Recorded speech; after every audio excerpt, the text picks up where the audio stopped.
ఎన్నటికీ ఎడబాయని శాశ్వతమైన ప్రేమతో అందరినీ బ్రతికించే నిత్యమైన కరుణతో రెపరెపలాడుచూ పిలుస్తూ ఉన్నది జయకేతనమై జయకేతనమై తరంగ ఘోషలా వినిపిస్తున్నది విజయనాదమై విజయనాదమై అఘముల బాపే నిజమిదని బోధించే పరలోక రాజ్యధ్వని అఘముల బాపే నిజమిదని బోధించే పరలోక రాజ్యధ్వని అగాపే విజయధ్వని అగాపే విజయధ్వని అగాపే విజయధ్వని త్వరగా రానయ్యున్న మన ప్రభు అయిన యేసుక్రీస్తు పేరట మీకందరికీ నా ప్రత్యేకమైన వందనం వచ్చినాన్ని తెలియజేస్తున్నాను. ఈరోజు యూదా పత్రిక 6వ వచనములో నుంచి మరికొన్ని ఆలోచనలు వినటానికి మిమ్మల్ని ప్రభు పేరట ఆహ్వానిస్తున్నాను. యూదా పత్రిక 6వ వచనం. తమ ప్రధానత్వమును నిలుపుకొనక తమ నివాస స్థలమును విడిచిన దేవదూతలను మహాదినమున జరుగు తీర్పు వరకు కటిక చీకటిలో నిత్య పాశములతో ఆయన బంధించి భద్రము చేసెను. తమ ప్రధానత్వమును నిలుపుకొనని దేవదూతలను గురించి ఈ భక్తుడైన యూదా ఇక్కడ ఎత్తి వ్రాస్తున్నాడు, చూపిస్తున్నాడు. తమ ప్రధానత్వమును నిలుపుకొనని దేవదూతలు. అసలు తమ ప్రధానత్వం అనేది ఏమిటి అనేది మనం ఒకంత నేర్చుకోవలసిన్నాం. గ్రీకులో ఆర్కే అనేటటువంటి ఒక పదప్రయోగము ఈ ప్రధానత్వం అన్న చోటున వ్రాయబడి ఉంది, చెప్పబడింది. ఆర్కే అను పదమునకు ప్రధానత్వము అనేటటువంటి దానికి వాడబడిన పదమిది. దీనికి ప్రథమ స్థానము, అలాగే న్యాయపాలన, ఏలుబడి అను అర్థములు దీనికి ఉన్నాయి. ప్రథమ స్థానం, అలాగే న్యాయపాలన, ఏలుబడి అనేటటువంటి కొన్ని అర్థములు దీనికి ఇవ్వబడి ఉన్నాయి. సృష్టికర్త సృష్టమునకు ఇచ్చినటువంటి స్థానము లేదా నియమ పాలనం చేయము అనే వివక్ష అనగా చెప్పాలనే కోరిక, అభిప్రాయము, తలంపు అనేటటువంటి అర్థాలు ఉన్నాయి. ఇలాగ సృష్టికర్త అయినటువంటి దేవుడు సృష్టమునకిచ్చినటువంటి స్థానము లేక వివక్ష, పరిపాలన చేయము అనేటటువంటి ఒక స్థానమును, అవకాశమును భగవంతుడు మానవునికి కలగజేశాడు, కల్పించాడు. ఆదికాండము 1వ అధ్యాయం మనం నేర్చుకున్నప్పుడే మనకి ఈ విషయం అర్థమవుతుందన్నమాట. ఏ విధముగా నియమమును ఉల్లంఘించనని ఈ దేవదూత మనకు తెలియదు, కానీ ఎందుకంటే కరెక్ట్గా ఫలానా నియమాన్ని ఉల్లంఘించినట్లుగా మనకు తెలియకపోయినప్పటికీ ఒకటి మాత్రం ఖాయంగా చెప్పవచ్చు, వారికి అప్పగించినటువంటి దాని విషయములో నమ్మకత్వము కలిగి ఉండలేదని భావించవచ్చు. ఎందుకంటే దేవదూతలు చేసిన తప్పేమిటి, పాపమేమిటి, దోషమేమిటి? వారికి అప్పగించబడిన దాని విషయములో నమ్మకత్వము కలిగి ఉండలేదు. ఈ విషయాన్ని జాగ్రత్తగా ప్రతి వారం గుర్తుపెట్టుకోవాలి. ఎందుకంటే దేవుడు మనకు కొన్ని విషయాలను అప్పగిస్తాడు, అలాగే కొన్ని ప్రత్యేకమైన తలాంతులను దేవుడు మనకు అప్పగిస్తాడు. అలాగే కొన్ని ప్రత్యేకతలు దేవుడు మన మస్తిష్కంలో, మన హృదయంలో, మన జీవితంలో ఆయన ఉంచి ఉన్నాడు. మనల్ని నమ్మకస్తులుగా దేవుడు ఎంచి అప్పగించిన కొన్ని బాధ్యతలు ఉన్నాయి, కొన్ని తలాంతులు ఉన్నాయి. మనకు అప్పగించిన దాని విషయములో మనము నమ్మకంగా ఉన్నామా అనేది ఒకంత ఆలోచించాలి. ఈ విషయాలు క్రైస్తవ లోకం చాలా జాగ్రత్తగా వినాలి.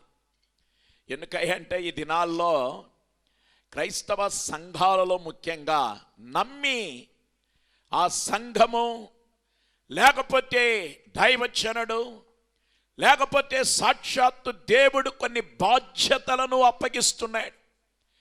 అలాగా అప్పగించిన దాని విషయములో మనము నమ్మకముగా ఉన్నామా అనేది ప్రశ్న.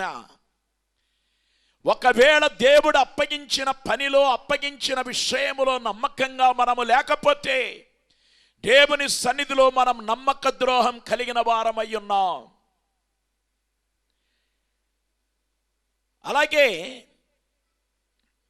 సర్వశక్తిమంతుడైనటువంటి దేవుడు అప్పగించినటువంటి నియమం పాటించుటలో లోపం గనక జరిగినట్లయితే భయంకరమైన భవిష్యత్తు ఉంటుందనే విషయాన్ని మనం గ్రహించాలి. ఎందుకంటే దేవుడు సృష్టికర్త అయి ఉన్నాడు. ఆ సృష్టికర్త అయిన దేవుడు మనకు అప్పగించిన పని విషయములో మనం నమ్మకంగా లేకపోతే దేవుని నుంచి వచ్చే ఉగ్రత, శిక్ష ఎంత భయంకరమైనదో మనము నిశ్చయంగా గ్రహించవలసిన వారమై ఉన్నాం.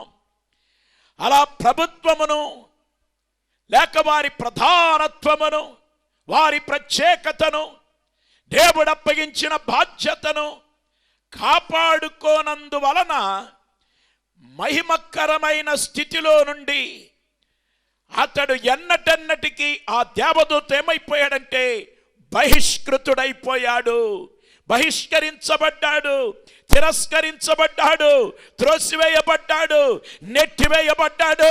ఇక ఎన్నడగని మరలా తిరిగి ఆ స్థానములోనికి రావటానికి కూడా దేవుడు ఒక అవకాశాన్ని అప్పగించలేదన్నమాట. జాగ్రత్త మిత్రమా, దేవుడు ఇప్పటికే నీకు చాలా బాధ్యతలు అప్పగించాడు. భగవంతుడు ఇప్పటికే నీ చేతికి చాలా కృపలను అప్పగించాడు. ఈరోజు సూటిగా పరిశుద్ధాత్మ దేవుడు మనతో అడిగే ఒక ప్రశ్న, మీకు అప్పగించబడిన బాధ్యతల విషయములో, దేవుడు మీకు ఇచ్చినటువంటి విషయములో నమ్మకత్వాన్ని కలిగి జీవిస్తున్నారా? చాలా ప్రశ్నించుకోవాలి. అందుకే చూడండి, ఈ లవోదికీయ సంఘానికి దేవుడు ఆ ఉత్తరాన్ని వ్రాసినప్పుడు ఒక ప్రత్యేకమైన మాట అంటాడు.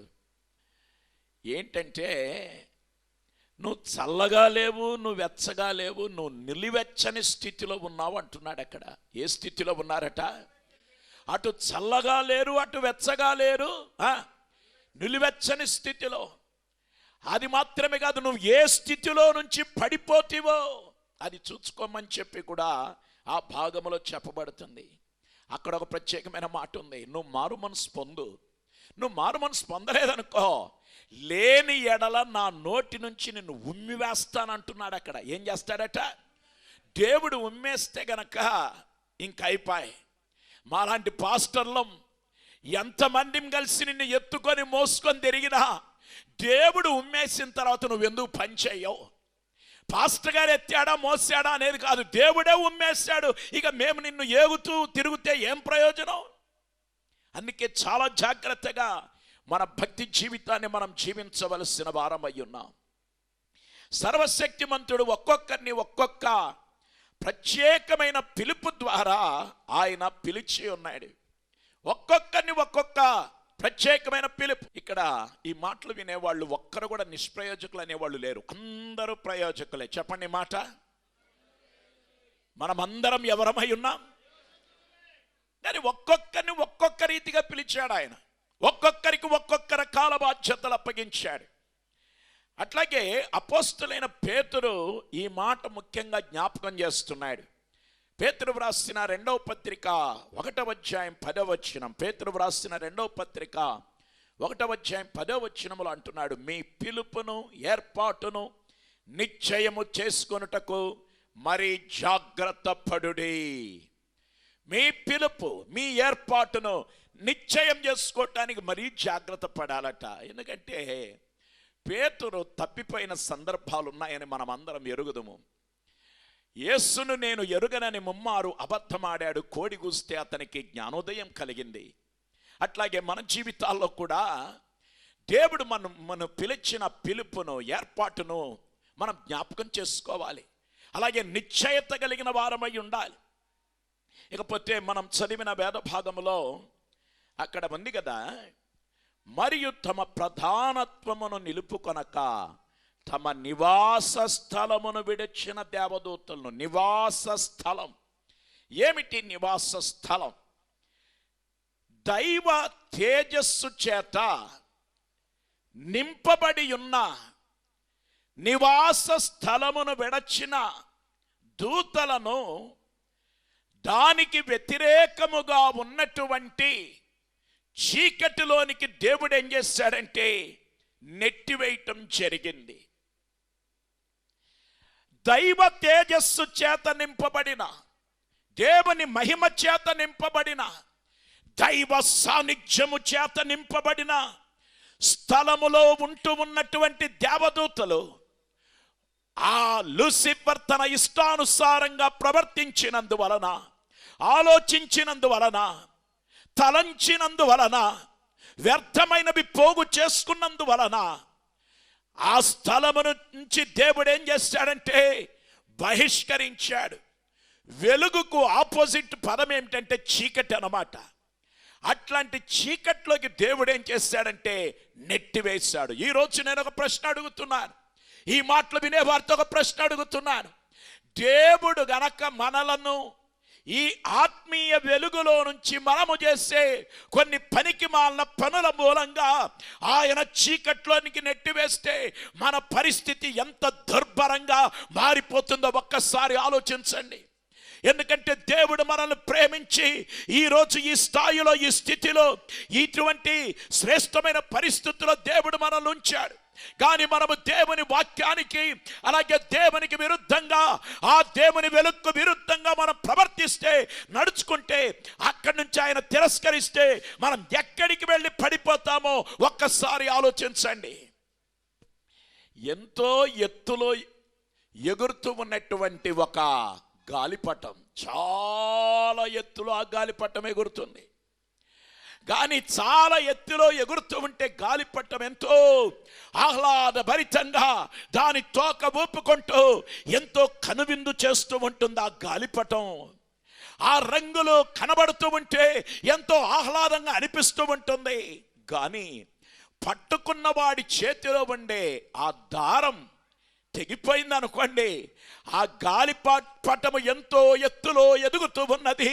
అది చివరికి ఎక్కడికి వెళ్ళి పడిపోతుందో మనకు తెలియదన్నమాట. అలాగే గాలిపటాలు ఎగరవేసిన వారికి తెలుసు. నీ జీవితం కూడా ప్రియ మిత్రమా, ఒకవేళ తెగిపోయిన గాలిపటము వలె ఈ మహాదేవుని చేతుల్లో, ఆయన సాన్నిధ్యములో, ఆయన మహిమలో ఉండవలసిన నీవు తెగిపోయిన గాలిపటములాగా, అలాగే ఎక్కడికో దూరంగా వెళ్ళిపోయి ఉంటూ ఉన్నావా? నీ జీవితం ఎంత దుర్భరంగా ఉందో ఒక్కసారి ఆలోచించండి. అందుకే పరిశుద్ధాత్మ దేవుడు ఈ రోజు పిలుపునిస్తున్నాడు. దేవదూతకైతే అవకాశం దొరకలా, నీకు ఒక అవకాశం ఇస్తున్నాడు. అదేమిటంటే మరలా తిరిగి రమ్మని దేవుడు నిన్ను పిలుస్తూ ఉన్నాడు. హల్లెలూయా, హల్లెలూయా. దేవుడు మరలా తిరిగి ఆహ్వానిస్తూ ఉన్నాడు.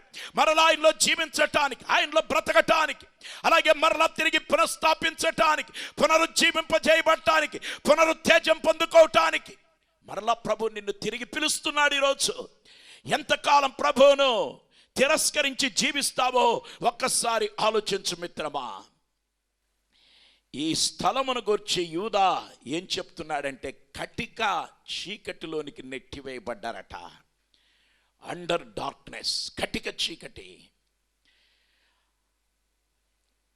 దైవిక మార్గమును, జీవితమును విడిచి వెళ్ళేవారు ఒకవేళ భౌతికపరమైనవి సంపాదించి లోకము ఎదుట తమకేమీ సంభవించలేదని నటించి చూపించినప్పటికీ వారి హృదయము ఆత్మీయ అంధకారములో భయానకమైన వేదన అనుభవిస్తూ ఉన్నారనే విషయాన్ని చాలా గ్రహించాలి విషయం.